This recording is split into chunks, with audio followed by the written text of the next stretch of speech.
મા બાપમાં બાળકમાંથી ડર કેમ ન તમે કાઢી શકો? કારણ કે આપણે બાળકોને મારી મારીને મેણા ટોણાથી ઉછેરીએ છીએ. મને જો ખબર પડી તો તારું આવ્યું છું આમ જ કરી નાખીશ, મને જો ખબર પડી તો તમે સમજી લે તારું ભણવાનું બંધ, મને જો ખબર પડી તો કાલથી તારો મોબાઈલ બંધ, મને ખબર પડી તારું સ્કૂટર બંધ. મને ખબર પડીમાં ક્યારેક એવું બને કે તમારું બાળક કઈ મુશ્કેલીમાં છે ગામ આખાને ખબર હોય, તમને જ ન ખબર હોય. રાધર તમારા બાળકમાં એક એવી શ્રદ્ધા હોવી જોઈએ કે જગતની કોઈ પણ મુશ્કેલી તકલીફમાંથી, અને સાવ સાદી હું તમને વાત કરું, અત્યારે ધારો કે વરસાદ આવે અને તમારા કોઈના કપડાં વરસાદમાં ખરાબ થાય, ભીના થાય, તો તમે ક્યાં જાઓ? ઘરે જ ને. કોઈ દિવસ તમે એવું વિચારો કે આવા ભીના ને ખરાબ ને મેલા અને ગારાવાળા કપડે ઘરે કેમ જાઉં? પાડોશીના ઘરે જઈને કહો છો કે મારા બહુ ખરાબ કપડાં છે તો હું ઘરે જઈ શકું એમ નથી. આ કાદવવાળા કપડાં કેમ ઘરે જાઓ? તમે તમારા જ ઘરે જાઓ છો એવી શ્રદ્ધા સાથે કે મારા ખરાબ કપડાં સાથે પણ મારી માને હું ભેટીશ ને તો મારી મમ્મી એવું નહીં કે નવી સાડી ચા ઘરે છે. તમારા બાળકને સમજાવો કે આ જગતની ગમે એવી મોટી ભૂલ કરીને આવો, ગમે એવી મુશ્કેલીમાં તમે હો, તો આ ઘરના દરવાજા એક જ આ પૃથ્વી પર એવા છે કે જે અંદરથી તારી માટે વગર ટકોરે ખુલવાના છે. બહુ મોટી સમસ્યા. મારે જ્યારે પણ પેરેન્ટિંગનું ઉદાહરણ આપવાનું હોય ત્યારે હું હંમેશા સુનિલ દત્તનું આપું, ક્યારેય અમિતાભ બચ્ચનનું ન આપું. અમિતાભ બચ્ચને હેલિકોપ્ટર પેરેન્ટિંગની ભૂલ કરી, તો આજે તમે જોઈ શકો છો કે અભિષેક બચ્ચન ક્યાં છે.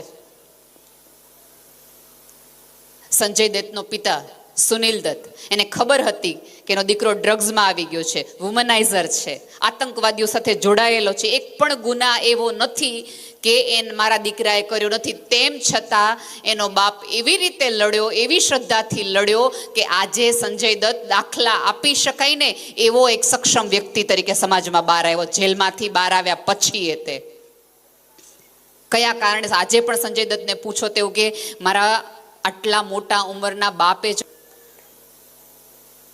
એટલા માટે આજે સંજય દત્ત જુદો છે, સુનિલ દત્ત નથી. તેમ છતાં આ જગતમાં કોઈ વ્યક્તિ કે કોઈ વ્યસન એવું નથી બન્યું કે હવે સંજય દત્તને કોઈ બગાડી શકે. બની શકો એમ છો તમે ને હું.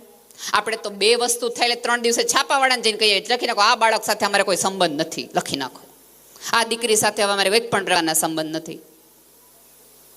પછી એક ભૂલમાંથી બીજીને, બીજીમાંથી ત્રીજી કરે. અત્યારે સૌથી વધુ જે દીકરીઓની સમસ્યા છે એમાં સૌથી મોટું, અથવા દીકરાઓની પણ સમસ્યા છે, બ્લેકમેલિંગ કઈ પ્રકારનું થાય છે? કયું વાક્ય બોલાય છે બ્લેકમેલિંગ વખતે? તારા ઘરે જઈને અમે કહી દઈશું કે તું આ કરી રહ્યો છે. એના બદલે તમારા સંતાનમાં શ્રદ્ધા હોવી જોઈએ, તકલીફમાં હોવી જોઈએ. અને એક વસ્તુ યાદ રાખજો કે મારાને અહીંયા કોઈ બેઠેલી વ્યક્તિ એવી નથી, મારાથી લઈને તમારા સુધી કોઈ કે જેને ભૂલ ન કરી હોય, જગતમાં ખોટું ન કર્યું હોય. ઉપરવાળાની દયા હતી કે આપણા બધાનું બચાયેલું રહ્યું, આમ રહ્યું. હવેનો યુગ એવો છે કે કશું રહેતું જ નથી, બધું જ સોશિયલ મીડિયામાં આવે છે, દેખાય છે, સંભળાય છે. એટલે એના પડઘા આ પેઢીએ થોડા વધુ ક્રૂરતાથી જીવવાના છે. તમે માનો છો એના કરતાં આ પેઢીની સમસ્યાઓ ઘણી મોટી છે. અને આમાં કેવું છે ખબર છે કે આપણે જ બાળકોને સૌથી વધુ અટેન્શનના ભોગી બનાવીએ. નાનું હોય ત્યારે એ કાંઈ પણ કરે ને, એ ગમે એવું ચિત્ર દોરીને આવે એટલે આપણે બહુ સરસ દોર્યું, વાહ વાહ, વેરી ગુડ બેટા, કેટલું સરસ ચિત્ર દોર્યું છે.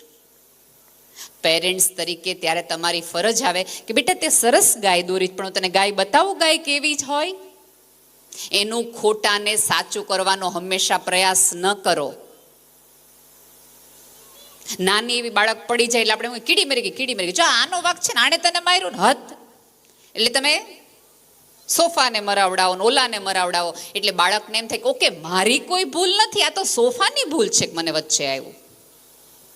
એટલે પછી ધીમે ધીમે બાળક એવું બને કે બાળકને દરેક ભૂલમાં એવું લાગે કે મારો વાંક નથી, ઓલીનો વાંક છે, મારો વાંક નથી, મારા મેમનો વાંક છે, મારો વાંક નથી, મેં તો બહુ જ સરસ મહેનત કરી હતી પણ સાહેબ ચા પીને પેપર જોવાનો બેઠા એટલે એમનો વાંક છે.